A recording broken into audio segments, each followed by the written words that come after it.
Welcome back, physics fans. We had a video about superposition principle and how that came up with a state vector that ended up being multidimensional.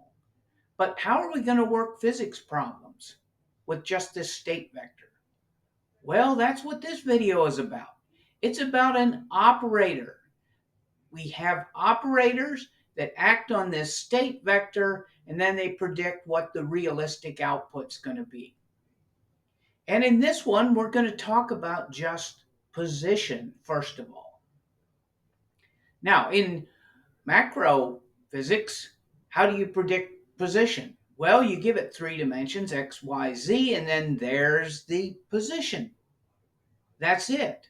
And if you have different magnitudes of that position, you just multiply that times a number. And if you want to move that position around, you just have different x, y, z vectors. Well, somehow a particle in the quantum world has to be represented also in three-dimensional space. But how do we come up with that with this infinitely dimensioned state vector? That's where an operator comes along. So if we have a position operator, it can project on, or better yet, map what the uh, position is going to be from all these infinitely dimensional things to the place in three-dimensional space. Think of it this way: the electron can't occupy one particular position. It has all these different superpositions of states. And what I need to do is get to the drawing board so we can see a little bit of this stuff. Okay, trying to keep this simple, even though it's not simple. Here's my idea was we're going to figure out what position is. Now, in the macro world, you say X has a position, and I'm using just one dimension, trying to keep it as simple as possible. Where on the X axis is this position? Boom. Let me get the canvas on so it makes more sense. Boom. That's it. It just has one dot. And we can get as accurate as we want to, depending on the kind of measuring instruments that we have. Now, here's the quantum world. And this thing right here, this ket, or a vector, a quantum state vector, is traditionally uses this letter, so I'm just going to traditionally continue to use that letter. Often the phrasing that's used with this state vector has all the information about a system.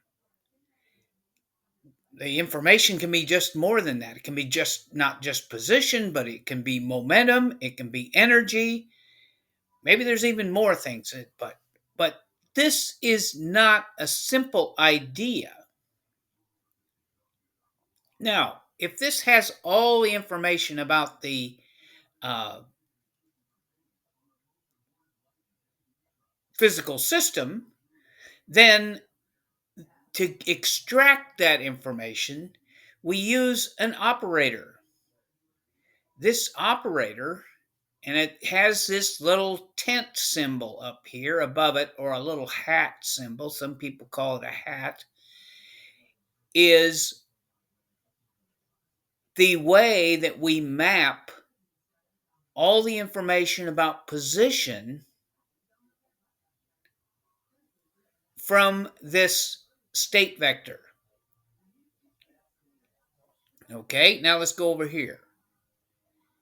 Here's doesn't have the hat symbol on it, so that means this is just a scalar number. Now notice this thing still comes along for the ride. We've got that same state vector on both sides, and sometimes this is called a eigenstate, and this is called an eigenfunction because this thing shows up on both sides. So it looks like nothing's really changed, but these are the values, not just a value. This one just has one value. This one has an infinite number of values. And those values have different probabilities of being there. Now, what I've done in this little diagram here is for that item which has the highest probability, or that location that is the highest probability, I put a large dot. And for the lowest probability, the dots get smaller. So this position ends up looking like this in the quantum world. So if this is an electron, that electron kind of occupies this whole line, more or less. It just happens to occupy this more probably than some of these other positions. Now think of it like this. If the electron is a wave and a particle, this particle has a particle like thing in that it doesn't have the same probability all the way along, but it has a wave like property in that it's really all over the place.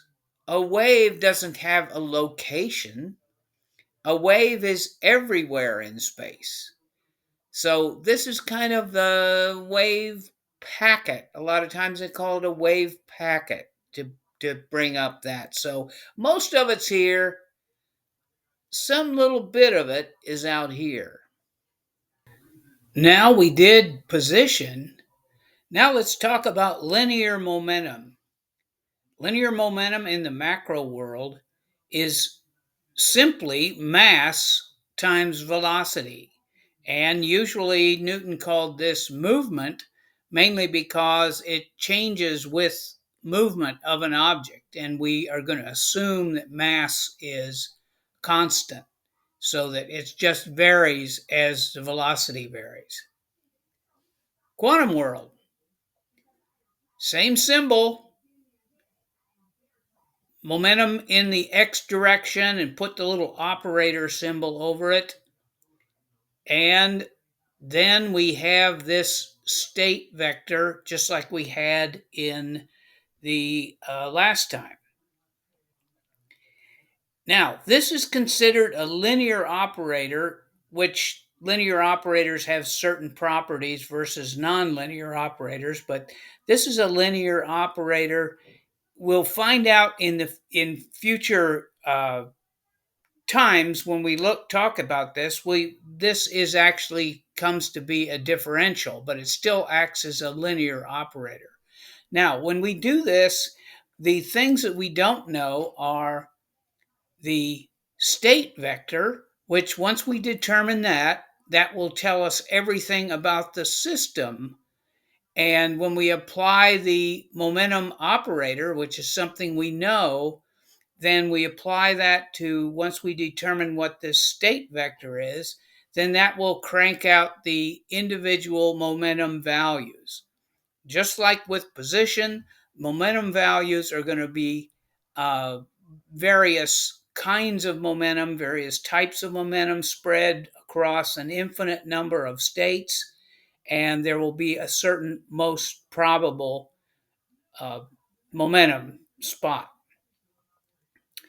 Kinetic energy is a 1/2 mv squared in the macro world. Or you could think of that as p squared over 2m. P squared over 2m would be the same as momentum times velocity squared times 1/2. I mention this because we're not going to be talking about velocities very much. We're going to be talking about positions, momentum, and energies. So the kinetic energy is really made up of two of these momentum operators.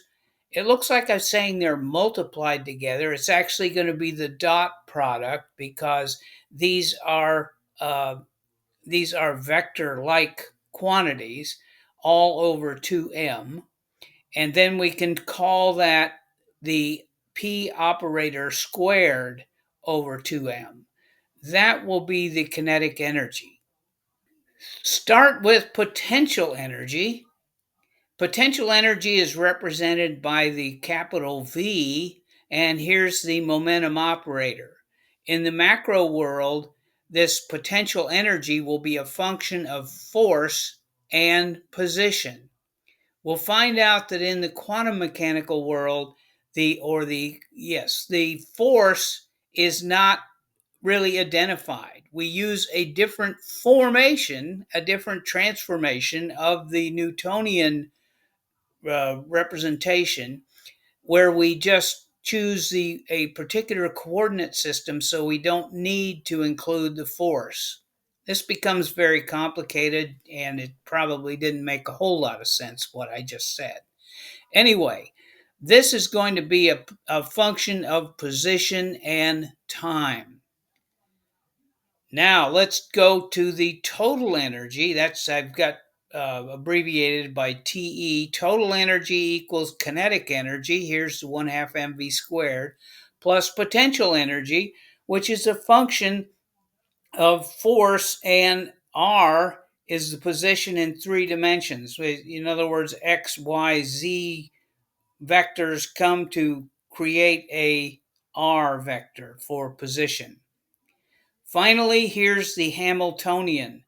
So what we really are going to be working on is position, momentum, and developing this Hamiltonian, which is a whole subject on itself, but we can't dive too deep into it because it's, it just takes a more careful study and some new things that we need to learn. Anyway, here we go. And I've got over here the E, which are the energy levels that we crank out after we apply the Hamiltonian. And these energy levels, the one area that we've dealt with happen to be energy levels of an electron in a hydrogen atom. This Hamiltonian of the hydrogen electron energies can crank out the individual real energies that we get from that. I hope this kind of gives you an introduction into this kind of stuff, and we'll push on this later in another video. I hope you're keeping track of the order of these videos.